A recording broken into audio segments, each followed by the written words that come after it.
My name is Julie. I work as a clothier in a well-known fashion company. And at home, I am a devoted housewife. My days were predictable, filled with the rhythmic hum of sewing machines, the soft rustle of fabric, and the comforting warmth of my home. My life was ordinary, or so I believed, until the day I died. I never imagined death would come for me so suddenly, so unexpectedly. One moment, I was alive, living my routine. The next, I was standing between worlds, staring into the abyss of the unknown. And in that abyss, I discovered a secret so profound that it shook the very foundation of my soul, the secret of Black men Jesus. My name is Julie. I was never someone who sought adventure or the mysteries of the universe. I went to work, stitched fabrics, returned home to cook for my husband, and ensured the house remained spotless. I loved my life, simple and structured.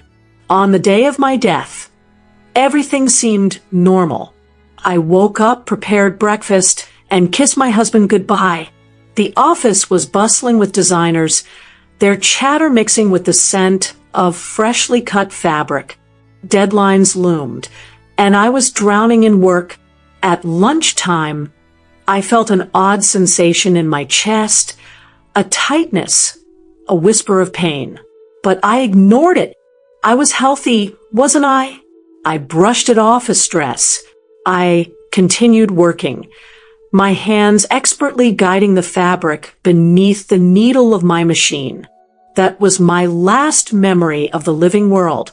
The next moment, I found myself floating, weightless, staring down at my own body slumped over my sewing machine. My coworkers screamed. Someone called for help. I wanted to tell them I was fine, but no words came. Panic set in. How could this be happening? I wasn't ready to die. Then, everything went dark. When I opened my eyes again, I was in a vast, endless space filled with golden light. A figure stood before me, his presence overwhelming yet strangely familiar. He was tall, dark-skinned, with eyes that held galaxies within them. His robes shimmered like woven constellations. "Julie," he spoke, his voice both gentle and commanding. "You are not truly dead. This is your experience, one meant to reveal a great truth." "Who are you?" My voice trembled. "I am Jesus," he said, "but not as the world has imagined me." His words sent shockwaves through me. The Jesus I had grown up seeing in paintings and statues looked nothing like the being before me. "You have been misled," he continued. "History has rewritten my image, erased the truth of my origins. The world has hidden my true form. But my message was never about my appearance. It was about love, faith, and truth." Tears welled in my eyes. The weight of centuries of deception crushed me. I had never questioned the depictions of Christ, never thought to seek deeper truth. "You are here to witness," he said, placing a hand over my heart. "The world must awaken to truth, and you, Julie, must carry this message." I gasped for breath, feeling a sharp pain in my chest. My eyes fluttered open, and I found myself lying in a hospital bed. My husband wept beside me, gripping my hand tightly. "You died," he whispered. "For 3 minutes you were gone." I couldn't speak. Not yet. I had seen something beyond human understanding. I had been given a truth too vast to keep to myself. From that day on, my life changed. I was no longer just Julie the clothier, Julie the housewife. I was Julie, the bearer of a divine secret, the witness to a truth buried by history. Would the world believe me?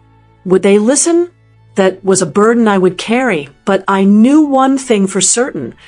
I had seen Jesus, and he was not the man the world had painted him to be. I was never someone who sought adventure or the mysteries of the universe. I went to work, stitched fabrics, returned home to cook for my husband, and ensure the house remained spotless. I loved my life, simple and structured. That was until the letter arrived. It was an unassuming envelope, nestled between the electricity bill and a supermarket flyer.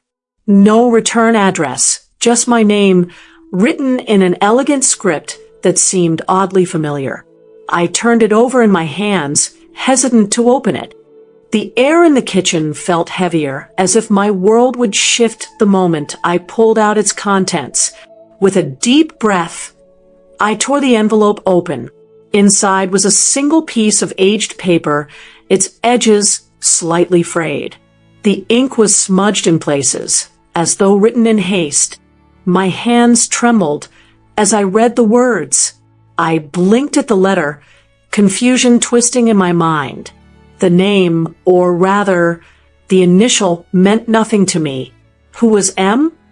And what truth was I supposed to know?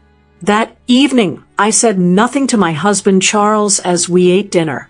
I studied him as he read the newspaper, sipping his tea in silence. I wondered if he had ever kept secrets from me, if there were things I didn't know about him.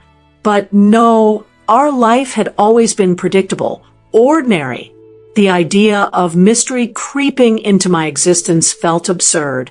And yet, as the clock neared midnight, I found myself slipping into my coat, my heart pounding. I told myself it was ridiculous, but curiosity gnawed at me. Something about the handwriting, the tone, it felt personal. The night air was crisp, the moon casting long shadows on the ground. Ridgeway Lake was on the outskirts of town, where few people ever ventured at this hour.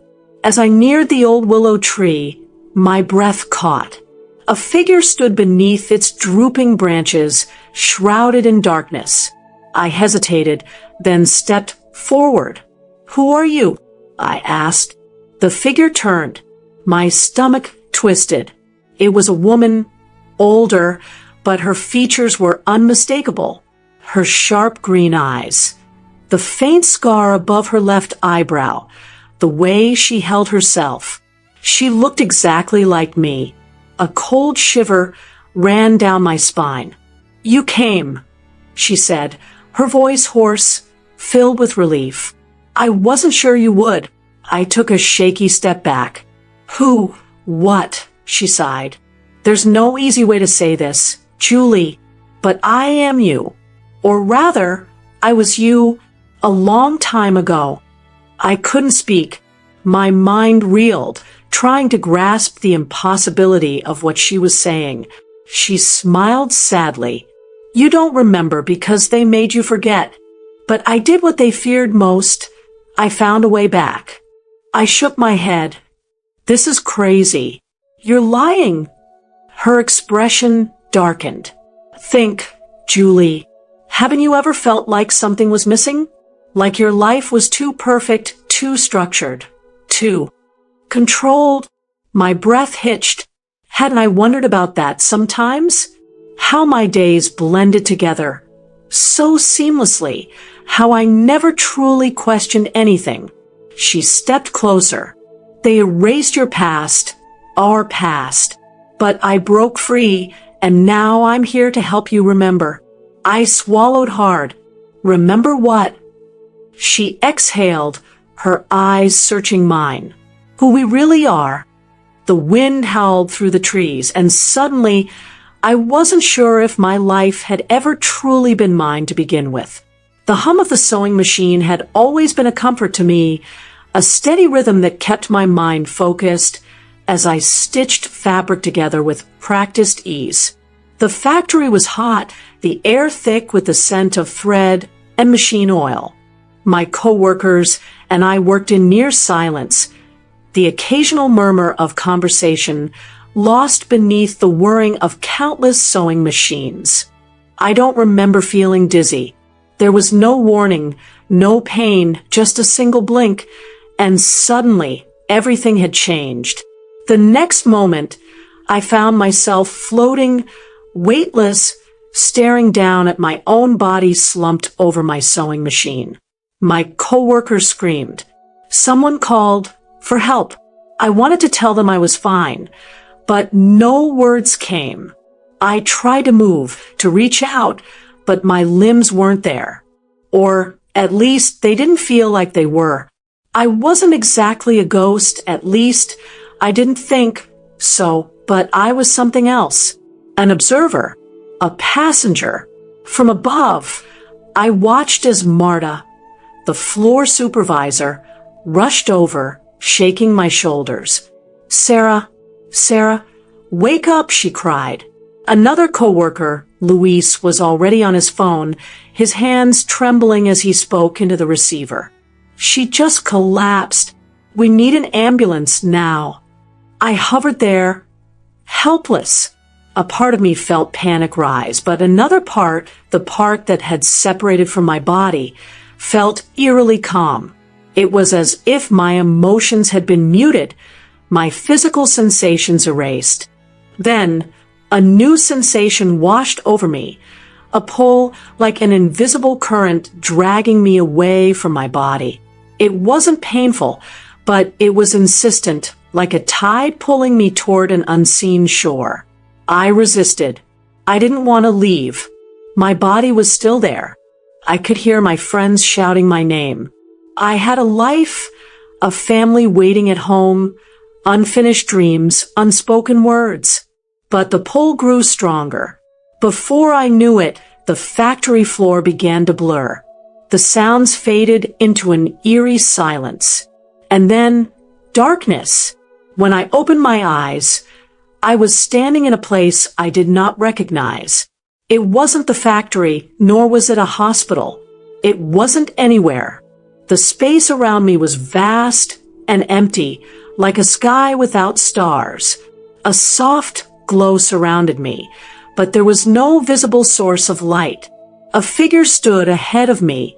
They weren't quite human, not entirely solid, yet not transparent either. Their form shifted slightly, as if made of shimmering mist. "Who are you?" I asked. My voice sounded strange, as if it were both distant and close at the same time. The figure tilted its head. "You are in between," it said simply. "You are not meant to be here yet." A rush of emotions flooded through me. "Then send me back. I'm not ready to die." The figure regarded me for a long moment before responding. "It is not a matter of readiness. It is a matter of choice." I frowned. Choice. You have been given a rare opportunity. You may return to your body, to the life you knew. But there is another path, as well, one that few are granted. A cold unease settled over me. "What do you mean?" The figure stepped closer. "There is something beyond this life, something hidden from most.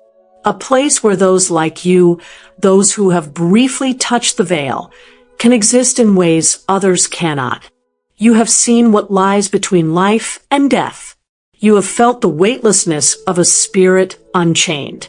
You can choose to return, or you can embrace the unknown." I hesitated. My heart, if I even had one in this form, felt like it was pounding. "What's beyond?" The figure didn't answer. Instead, a doorway appeared behind them, a swirling, endless void, its depths unfathomable. I turned my gaze downward, where my body still sat in the factory, surrounded by worried faces. The ambulance had arrived. The paramedics were working on me. I could almost feel their hands pressing against my chest, trying to bring me back. I had a choice, and I had only a moment to decide. What would